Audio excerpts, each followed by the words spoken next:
হাদিস শরীফ আকলিস দিনাকা একফিকাল আমালুল কলিল হাদিস শরীফের আলোতা তোমার ইমানকে গাড়ি করা অল্প আমলই নাজাতের জন্য যথেষ্ট হইবে।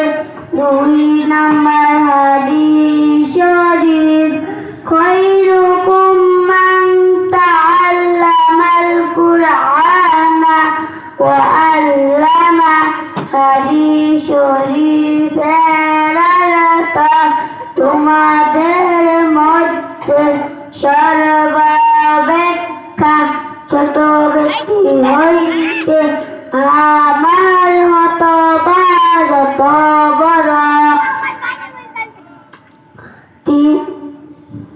3 নাম্বার হাদিস শরীফ তলাবুল ইলমি ফারিদাতুন আলা কুল্লি মুসলিম হাদিস শরীফের অর্থ তিনি ইলম তলব করা প্রত্যেক মুসলমানের উপর ফরজ। 4 নাম্বার হাদিস শরীফ আতুন শাত্রুল ঈমান হাদিস শরীফের